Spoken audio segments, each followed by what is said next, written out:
Assalamualaikum warahmatullahi wabarakatuh. Perkenalkan, nama saya Armeliana Safna, NPM 1731992 dari Prodi Perencanaan Wilayah dan Kota, Fakultas Teknik Universitas Islam Bandung. Di sini saya akan memaparkan hasil penelitian skripsi saya yang berjudul Pengaruh Keberadaan Ekowisata di Desa Wisata Ciburial terhadap Pendapatan Masyarakat. Langsung saja, untuk latar belakangnya sendiri, yaitu Desa Ciburial merupakan 10 desa wisata di Kabupaten Bandung dengan konsep agroekowisata. Desa wisata Ciburial memiliki peran penting secara ekologis dan hidrologis bagi kawasan cekungan Bandung. Desa Ciburial termasuk ke dalam kategori desa wisata yang berkonsep agroekowisata karena menyesuaikan dengan wilayahnya yang berada pada lahan berlereng. Sistem pengelolaan lahan di daerah belereng agar produktivitas lahan tetap tinggi, lingkungan biofisik terjaga dan tidak menimbulkan bencana, serta dapat meningkatkan kesejahteraan masyarakat di sekitarnya, maka alternatif yang diusulkan adalah agroekowisata. Kegiatan agroekowisata belum optimal, masyarakat berfokus pada kegiatan pertanian untuk memenuhi kebutuhan. Pengembangan ekowisata harus mempertimbangkan sejumlah faktor yang akan menentukan seberapa sukses suatu destinasi dapat menarik wisatawan. Selanjutnya untuk rumusan masalahnya sendiri, yaitu penelitian ini merupakan langkah penting untuk memastikan pengembangan ekowisata yang berkelanjutan dan memberikan manfaat jangka panjang bagi masyarakat setempat. Berdasarkan hal tersebut, maka pertanyaan penelitian yang dikemukakan adalah bagaimana pengaruh keberadaan ekowisata di Desa Ciburial terhadap pendapatan masyarakat. Untuk tujuan dari penelitian ini sendiri yaitu uh, teridentifikasinya kondisi ekowisata yang dilakukan di Desa Wisata Ciburial serta mengetahui pengaruh dari keberadaan ekowisata di Desa Wisata Ciburial terhadap pendapatan masyarakatnya. Selanjutnya, untuk variabel penelitian yang digunakan yaitu adalah pendapatan masyarakat. Untuk variabel dependen, untuk X1 yaitu lokasi, X2 adalah daya tarik, X3 pendekatan lingkungan, X4 partisipasi dan pemberdayaan, lalu yang terakhir adalah pengelolaan ekowisata.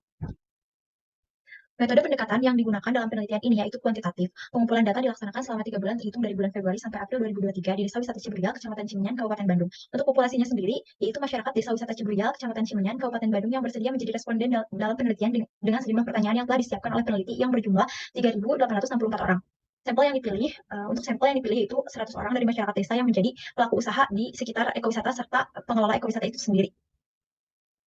Selanjutnya untuk metode analisis yang digunakan, yang pertama di sini menggunakan analisis uji instrumen penelitian, di mana terdapat uji validitas, uji reliabilitas. Yang kedua ada analisis uji asumsi klasik. Yang terakhir adalah analisis regresi linear berganda.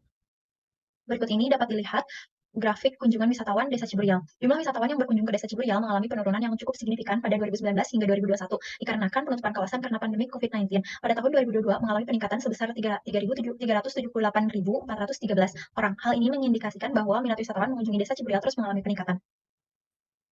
Selanjutnya untuk kondisi ekologi dan pendekatan lingkungan di Desa Wisata Ciburial. Pemanfaatan lahan di Desa Ciburial merupakan perpaduan antara permukiman, ladang kering, semak belukar, dan pepohonan. Di sisi utara, desa terdapat hutan lindung dinamakan Tahura Juanda yang membentang selatan hingga utara. Selain menjadi hutan lindung, kawasan tersebut juga menjadi daya tarik wisata, sejarah, dan geologis. Adapun permasalahan yang diakibatkan oleh adanya pembukaan lahan itu menjadi kurangnya daerah resapan air yang menyebabkan banjir ke beberapa wilayah Bandung.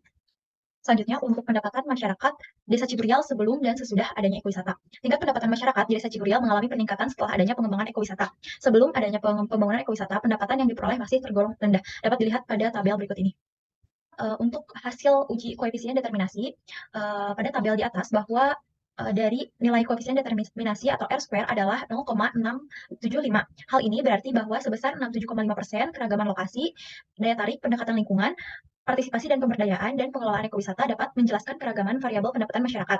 Sedangkan 34,3% sisanya dijelaskan oleh keragaman variabel lain yang tidak dijelaskan dalam model.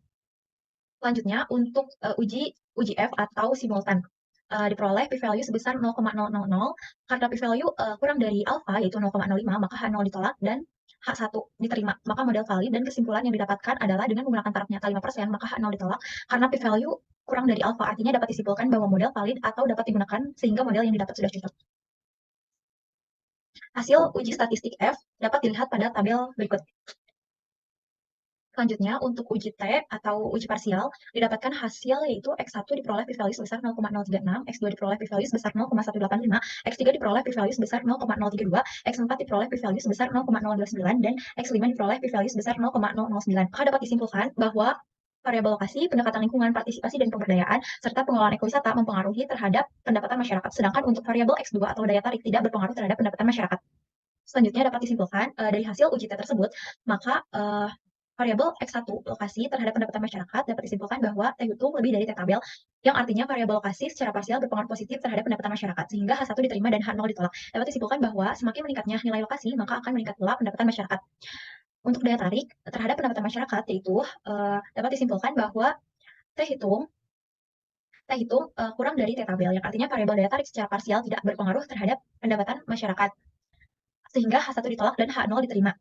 Selanjutnya untuk variabel pendekatan lingkungan terhadap pendapatan masyarakat dapat disimpulkan bahwa T hitung lebih dari T tabel, yang artinya variabel pendekatan lingkungan secara parsial berpengaruh positif terhadap pendapatan masyarakat sehingga H1 diterima dan H0 ditolak. Dapat disimpulkan bahwa semakin meningkatnya nilai pendekatan lingkungan, maka akan meningkat pula pendapatan masyarakat.